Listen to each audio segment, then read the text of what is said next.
Assalamualaikum warahmatullahi wabarakatuh. Selamat datang di cerita dari mereka. Malam ini kami akan membawa kalian ke sebuah penthouse mewah di tengah gemerlap kota Jakarta. Di balik kemewahan, gaun mahal dan kehidupan glamor, tersimpan dosa yang mengundang teror mengerikan.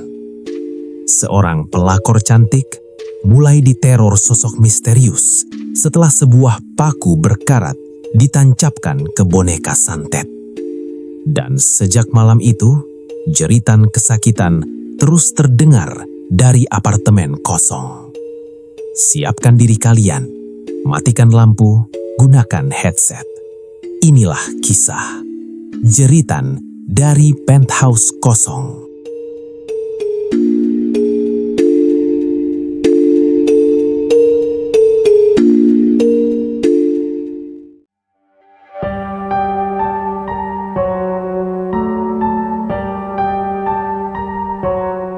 Lampu-lampu kota Jakarta berkilauan seperti lautan bintang yang jatuh ke bumi.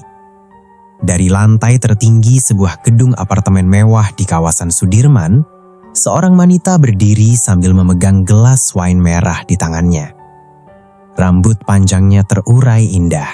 Gaun satin hitam membalut tubuhnya dengan sempurna. Namanya Siska. Cantik, elegan, glamor. Semua orang mengenalnya sebagai sosialita papan atas yang hidup serba mewah. Penthouse miliknya begitu luas dengan interior bernuansa emas dan hitam. Ada lukisan mahal di dinding, chandelier kristal menggantung di ruang tamu, dan aroma parfum mahal memenuhi setiap sudut ruangan. Namun, malam itu, entah kenapa, Siska merasa dadanya sesak. Ia meletakkan gelas wine di meja marmer, lalu memegang dada kirinya. Kenapa lagi nih? Gumamnya pelan. Rasa nyeri itu datang sebentar, lalu menghilang. Ponselnya berbunyi. Nama yang muncul di layar membuat bibir Siska tersenyum tipis. "Halo sayang," ucapnya manja. Di ujung telepon terdengar suara laki-laki dewasa. "Aku belum bisa datang malam ini." Wajah Siska langsung berubah masam. "Kamu janji?" "Aku sedang di rumah." Siska mendengus kesal. Di rumah?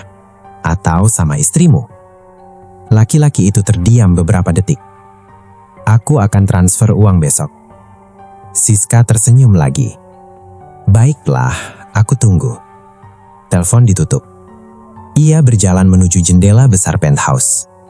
Dari sana ia bisa melihat gemerlap kota yang tak pernah tidur. Siska tahu dirinya hanya simpanan, namun ia tidak peduli. Uang, kemewahan, tas branded, mobil sport, semua ia dapatkan dari pria-pria beristri yang tergila-gila padanya. Baginya, hidup hanyalah tentang kesenangan, tentang bagaimana menikmati dunia sebelum tua. Malam semakin larut. Tiba-tiba, ting! Lift pribadi menuju penthouse terbuka. Seorang wanita muda masuk sambil membawa beberapa paper bag belanjaan. "Mbak Siska, ini tas yang tadi dikirim butik Paris sudah datang," ujar asistennya, Lena. Siska menoleh sekilas. "Taruh saja." Lena mengangguk. Sudah hampir 2 tahun ia bekerja pada Siska. Namun sampai sekarang ia tetap merasa merinding setiap berada di penthouse itu sendirian. Bukan karena tempatnya, tetapi karena suasananya. Kadang malam-malam Lena mendengar suara langkah kaki padahal hanya ada dirinya dan Siska. Kadang terdengar suara perempuan menangis samar dari lorong menuju kamar utama. Namun setiap kali Lena bertanya, Siska hanya tertawa. "Kamu kebanyakan nonton horor." Malam itu saat Lena hendak pulang, ia melihat sesuatu. Di cermin besar ruang tamu, bayangan Siska tampak berdiri membelakanginya. Padahal Siska sedang duduk di sofa. Lena langsung menoleh. Tak ada siapa-siapa. Bulu kuduknya berdiri. "Mbak, saya pulang dulu ya." Lena buru-buru pergi. Begitu lift tertutup, Siska kembali sendirian.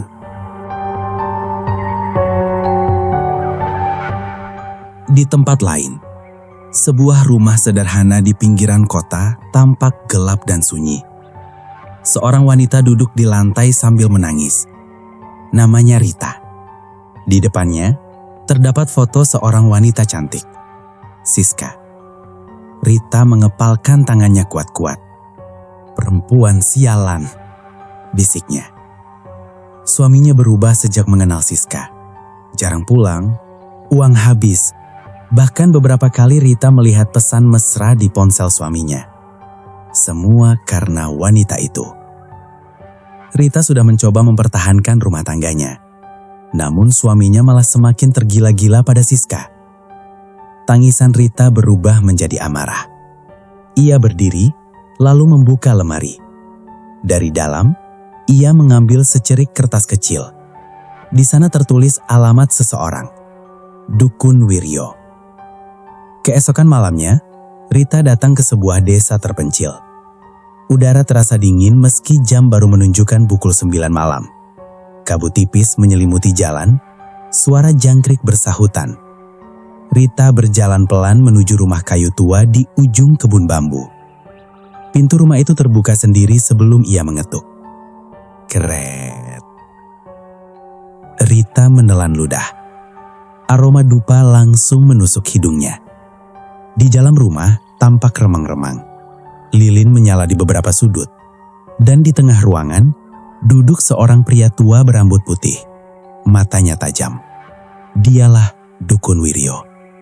"Kemarilah." Suaranya berat. Rita mendekat perlahan. "Mbah, saya ingin minta tolong." Mengenai perempuan itu, Rita terkejut. Belum sempat ia bicara, lelaki tua itu sudah tahu. Dengan tangan gemetar, Rita menyerahkan foto Siska. "Mbah, aku sangat sakit hati pada wanita ini. Dia pelakor. Kalau bisa dia pindah alam saja. Dia itu duri dalam daging rumah tanggaku." Dukun Wiryo mengambil foto itu. Ia tersenyum tipis. "Cantik sekali." Rita mengepalkan tangannya. "Saya mau dia menderita." "Boleh." Dukun Wiryo bangkit pelan. "Tapi bayarannya mahal." Rita mengangguk cepat. "Asal rumah tangga saya selamat." Pria tua itu berjalan menuju sebuah lemari kayu. Dari sana, ia mengeluarkan boneka kecil dari kain hitam. Boneka itu tampak kusam, seperti sudah lama dipakai. Lalu, Dukun Wiryo mengambil sebuah paku besar berkarat. Hah, mata Rita membelalak. Ini akan langsung menuju jantungnya. Dukun itu mulai membaca mantra pelan. Api lilin tiba-tiba bergoyang keras.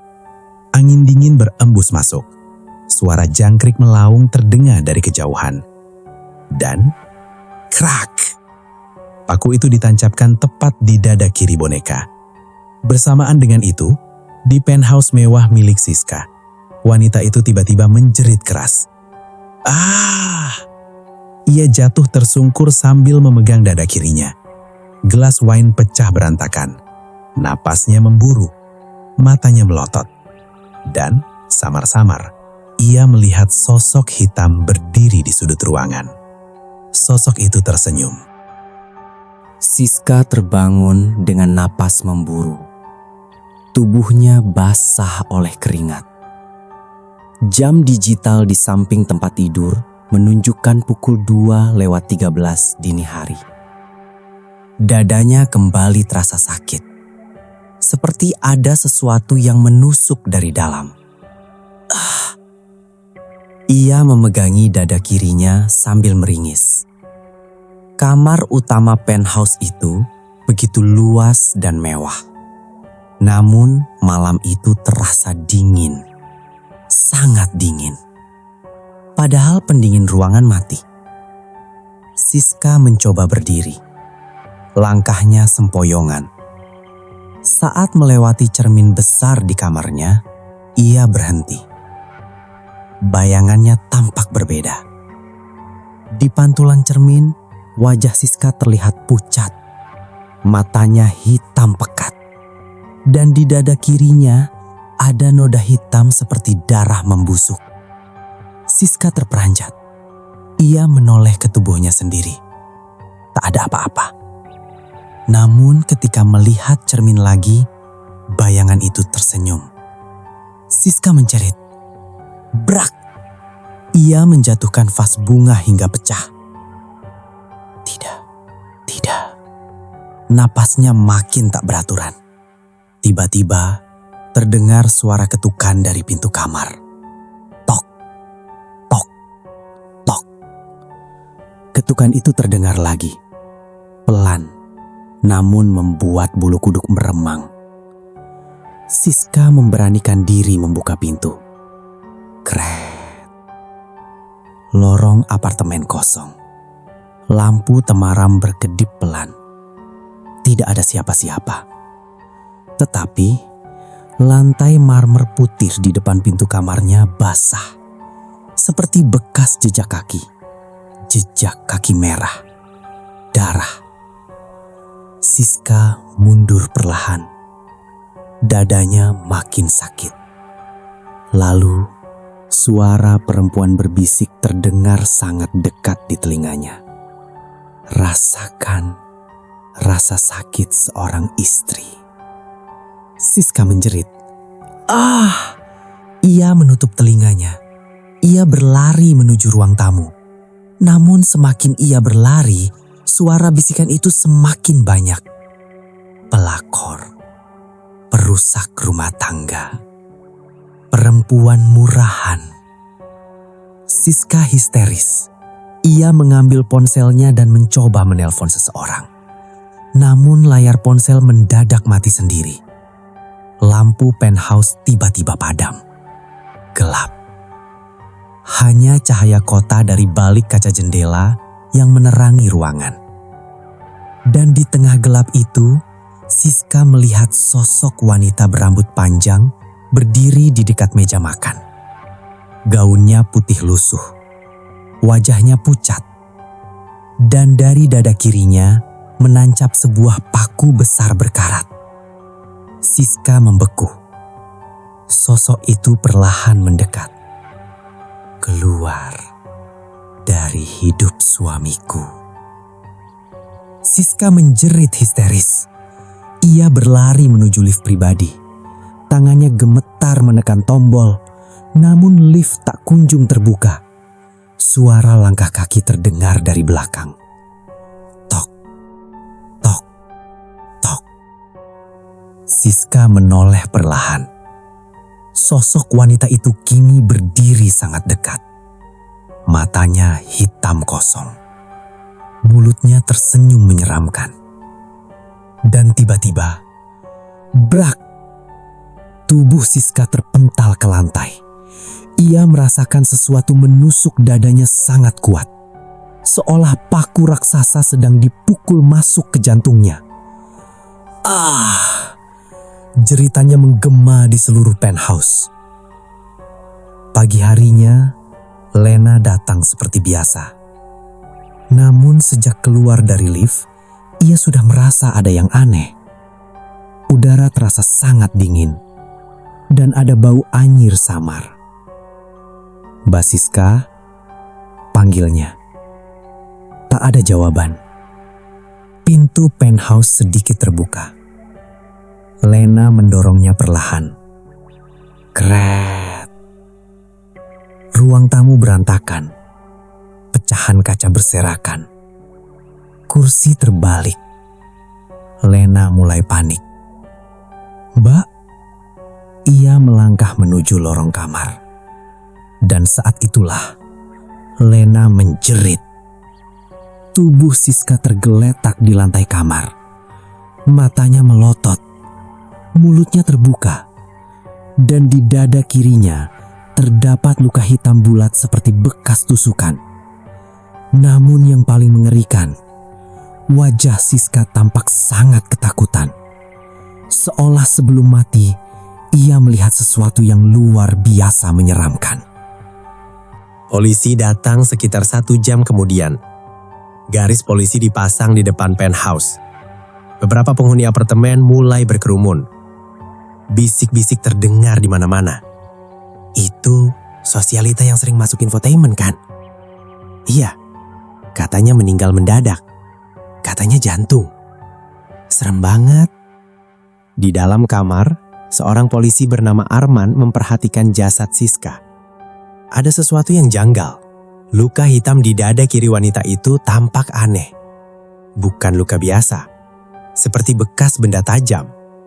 Namun, tak ada darah. Tidak ada tanda pembobolan. Tanya Arman. Tidak ada, Pak. Jawab petugas lain. Arman memandangi ruangan itu. Entah kenapa ia merasa tidak nyaman. Bulu kuduknya meremang sejak masuk ke kamar. Padahal siang hari.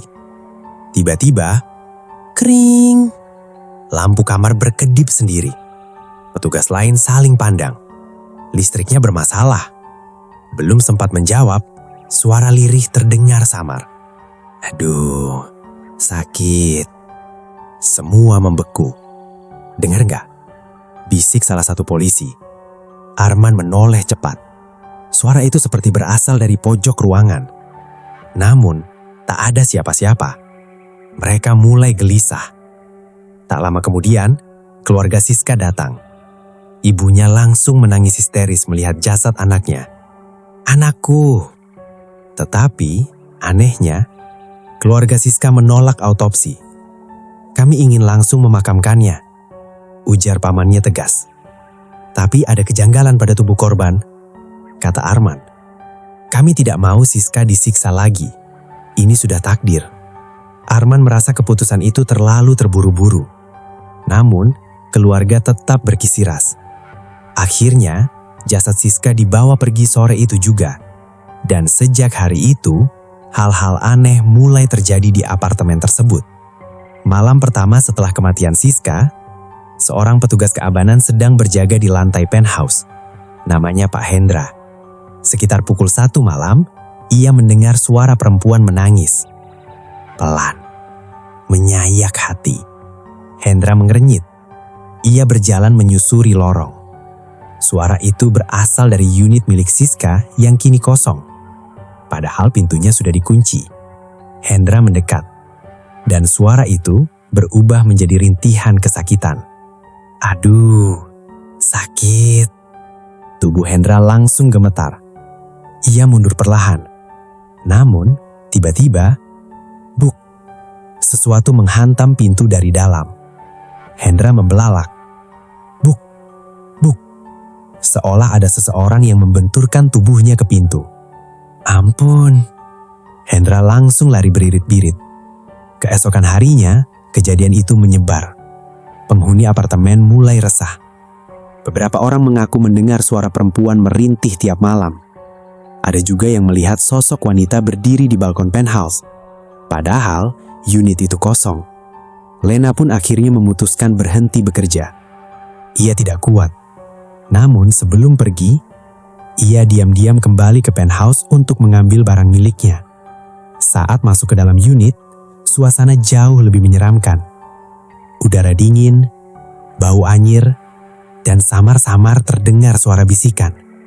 Lena buru-buru mengambil tasnya. Namun, saat melewati kamar utama, ia melihat sesuatu di cermin. Pantulan Siska berdiri di belakangnya. Tubuhnya pucat, dada kirinya berlumuran darah hitam. Dan ada paku besar menancap di sana. Lena menjerit. Saat menoleh, tak ada siapa-siapa. Namun suara Siska terdengar jelas. Tolong, cabut pakunya. Kasus kematian Siska sebenarnya belum benar-benar ditutup. Arman masih merasa ada sesuatu yang tidak beres. Luka di dada wanita itu terus mengganggu pikirannya. Suatu malam ia memutuskan menemui Lena. Mereka berbicara di sebuah warung kopi kecil. Sebelum meninggal, Mbak Siska pernah cerita punya musuh? Tanya Arman. Lena menggeleng. Tapi apa? Lena ragu-ragu. Saya sering lihat Mbak Siska ketakutan beberapa hari sebelum meninggal. Arman memperhatikan serius. Dia bilang ada perempuan yang terus mengikuti. Perempuan? Iya, kadang dia dengar suara orang menangis. Arman terdiam. Lena lalu menceritakan semua kejadian aneh yang dialaminya, termasuk sosok Siska di cermin. Awalnya Arman tidak percaya hal mistis, namun sejak mendengar suara rintihan di kamar mayat Siska, ia mulai ragu. Penyelidikan akhirnya membawa Arman pada satu nama, Rita, istri dari seorang pengusaha yang diketahui dekat dengan Siska. Saat didatangi polisi, Rita tambah gugup. Saya tidak membunuh siapa-siapa. Apakah Anda mengenal Dukun Wiryo? Wajah Rita langsung pucat. Arman memperhatikan reaksinya. Apa yang Anda lakukan pada wanita itu? Rita mulai menangis. Saya hanya ingin dia pergi dari hidup suami saya. Apa maksudnya? Rita gemetar. Lalu akhirnya ia menceritakan semuanya. Tentang boneka, tentang paku, tentang ritual malam itu. Arman merinding. Meski terdengar tidak masuk akal, semua cocok dengan luka pada tubuh Siska. Malam itu juga Arman dan beberapa warga mendatangi rumah Dukun Wiryo. Namun rumah kayu di ujung kebun bambu itu kosong, tak ada siapa-siapa. Hanya bau dupa yang masih menyengat. Dan di tengah ruangan terdapat boneka kain hitam.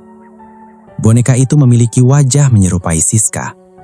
Di dada kirinya masih tertancap paku berkarat. Salah satu warga langsung mundur ketakutan. Buang saja itu. Namun saat Arman hendak menyentuh boneka, angin dingin tiba-tiba berhembus keras. Lilin-lilin menyala sendiri. Dan suara Dukun Wiryo terdengar menggema. Jangan dicabut. Semua membeku. Suara itu terdengar dari segala arah. Kalau pakunya dicabut, arwahnya akan bebas. Brak! Pintu rumah mendadak tertutup sendiri. Orang-orang panik. Sementara boneka itu perlahan bergerak. Kepalanya menoleh dan matanya terbuka. Astagfirullah. Warga langsung berhamburan keluar rumah. Namun, pintu tidak bisa dibuka. Seolah ada kekuatan yang menahan dari luar. Arman mencoba mendobrak. Brak, brak. Tetap tidak terbuka. Sementara suara rintihan mulai terdengar memenuhi ruangan. Sakit, sakit. Boneka itu bergerak perlahan di lantai. Paku di dadanya bergetar. Dan tiba-tiba, duar. Semua lilin padam bersamaan. Gelap. Orang-orang menjerit ketakutan. Di tengah kegelapan itu, muncul sosok wanita. Siska.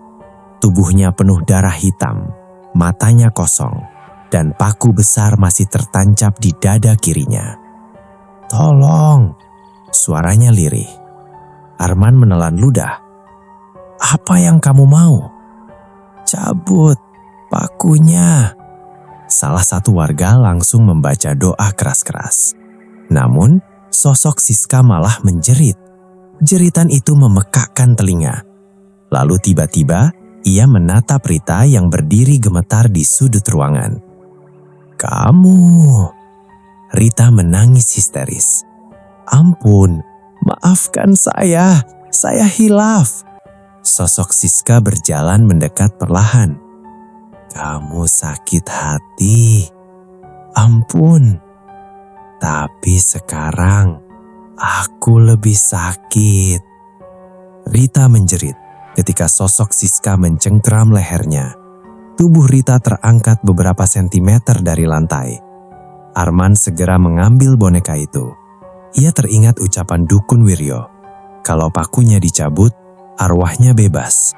Namun jika tidak dicabut, arwah Siska akan terus tersiksa. Arman bimbang. Jeritan Rita semakin keras. Wajahnya mulai membiru. Akhirnya, Arman mencabut paku itu. Kerat. Suara jeritan menggelegar memenuhi rumah. Angin berputar sangat kencang. Lilin kembali menyala sendiri. Dan sosok Siska perlahan berubah. Wajahnya tidak lagi menyeramkan. Air mata darah mengalir di pipinya. Terima kasih. Lalu, bruk, tubuh Rita jatuh ke lantai.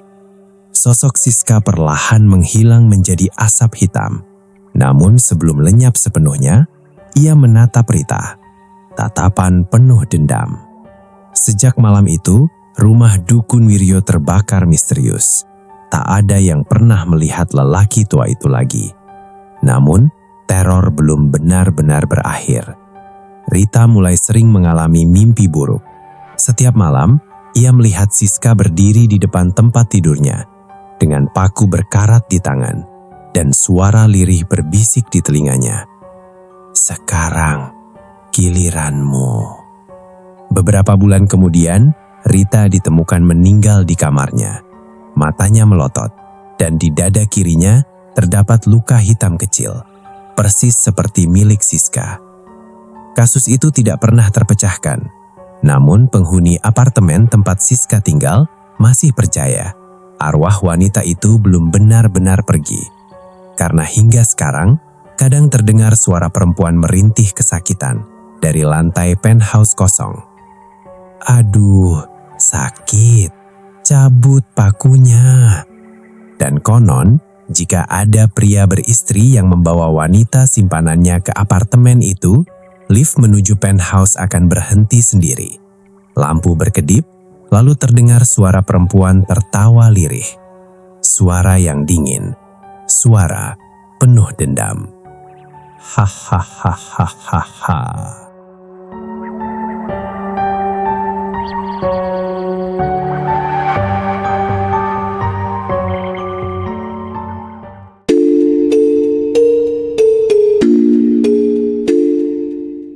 Begitulah kisah mengerikan tentang dendam, santet, dan arwah yang tak pernah benar-benar pergi.